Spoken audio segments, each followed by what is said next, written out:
Chers bien-aimés, aujourd'hui est un jour spécial. Savez-vous quel jour c'est? La journée de la famille, Family Day, la journée mondiale de la famille. Dans le monde entier, ce jour a été désigné comme une journée vraiment très spéciale pour honorer et célébrer toutes les familles, partout. La famille est tellement importante, n'est-ce pas? C'est Dieu lui-même qui a institué la vie de famille. Lorsque nous regardons les 2 premiers chapitres de la Genèse, nous voyons que le Dieu qui nous a créés a institué la vie de famille.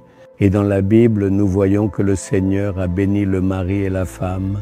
Ainsi, il doit y avoir la paix, la tranquillité et la bénédiction dans la famille. C'est la volonté du Seigneur. Maintenant, si l'on considère une famille, c'est l'ensemble de relations comme le mari, la femme, les parents, les enfants, le grand-père, etc.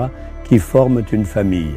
Dans certaines familles, tout le monde vit ensemble, tandis que dans d'autres, le mari et la femme vivent séparément à cause du travail, où le mari et la femme vivent ensemble et les enfants ailleurs. Les aînés viennent de temps en temps, ils se réunissent lors des jours spéciaux. Ce sont des choses qui se passent habituellement. Dans certaines familles, il arrive que la belle-mère, le beau-père ou le grand-père doivent vivre avec eux. Ainsi, la vie de famille s'organise en fonction de différentes situations. Mais quoi qu'il en soit, il doit y avoir de la paix et du bonheur dans la famille. La famille doit être heureuse, c'est ce que l'on souhaite. Certaines personnes sont vraiment très heureuses de pouvoir dire qu'elles ont une bonne famille. C'est la plus grande bénédiction. Donc, si vous voulez être heureux dans votre famille, il ne suffit pas que les personnes autour de vous soient de bonnes personnes. Il faut aussi que je réfléchisse à la façon dont moi je me comporte. Si toute la famille est sauvée et vit dans le Seigneur, alors cette famille peut être une famille véritablement bénie et heureuse. Parce que, par exemple, dans Actes 16, 31, « Crois au Seigneur Jésus et tu seras sauvé, toi et ta famille. » Le Seigneur promet que si toute la famille est sauvée, vous vivrez dans la joie. Y a-t-il de la joie dans votre famille? Alors dans la famille, le mari a une responsabilité, la femme a une garantie. Parents, enfants, belle-mère, belle-fille, chacun a une responsabilité. Ce n'est que si chacun accepte de vivre selon la parole de Dieu que la joie régnera dans toute la famille. Ici, on a juste fait en sorte que la famille ait l'air heureuse. Vous voyez, nous avons écrit la parole suivante. Femmes, soyez soumises à vos maris.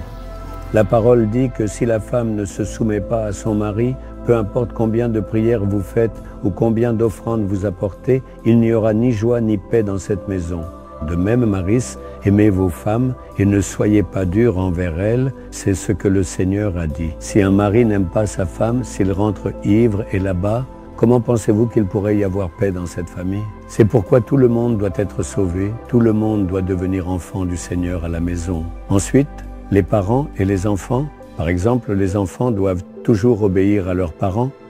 S'ils n'obéissent pas, s'ils répondent et partent en faisant la tête, il n'y aura pas de paix dans la famille.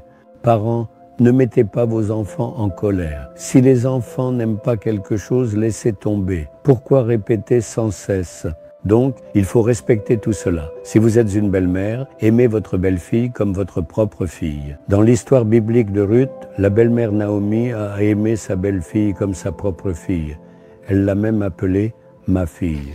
De même, la belle-fille a aussi aimé sa belle-mère comme sa propre mère. Pour qu'il y ait la paix, la tranquillité et la bénédiction dans une famille, il faut organiser la vie de famille selon ce que dit la Bible. La première base pour cela, c'est que tous doivent être sauvés. Ils doivent tous se repentir de péché et être rachetés par le sang de Jésus. S'il y a quelqu'un chez vous qui n'est pas sauvé, ne vous découragez pas. Priez simplement en vous appuyant sur ce verset. Et la promesse « Toi et ta famille serez sauvés » s'accomplira. Maintenant, prions. Si vous êtes un mari, acceptez de vous soumettre aux conseils donnés au mari. Si vous êtes une épouse, acceptez ce que dit le verset sur la façon dont une épouse doit se comporter. Si vous êtes des enfants, acceptez ce que le verset dit sur la façon dont les enfants doivent être. Il suffit que chacun reconnaisse et accepte sa propre responsabilité. Dans la famille, on pointe les autres du doigt en disant que c'est eux qui ne vont pas bien, que ce sont les autres qui ont tort. Mais le Seigneur dit, corrige-toi toi-même et la bénédiction viendra dans ta famille. Êtes-vous prêts à accepter cela? Si vous vous soumettez, le Seigneur apportera le changement dans votre maison. Ne perdez pas simplement la paix et la joie en pointant du doigt les autres. Maintenant, nous allons prier pour que notre famille soit heureuse et bénie. Seigneur, pour cela, tu dois sauver ma famille, qu'il y ait de l'amour et de l'unité entre tous. Pouvez-vous prier une minute pour ma famille? Seigneur, c'est toi qui as institué la famille et c'est toi qui l'as bénie bienveillamment. En ce jour, tous ceux qui prient sincèrement et avec tout leur cœur pour la paix, la joie, l'unité et l'amour dans leur famille, écoute la prière de chacun et que la paix règne dans ces foyers, que la joie du salut remplisse ces familles. Que chacun fasse l'expérience sublime de vivre selon ta parole. Que leur famille ne soit une famille vraiment heureuse et pleinement bénie, que leur foyer soit béni dans tous les aspects de leur vie, au nom de Jésus. Amen, amen.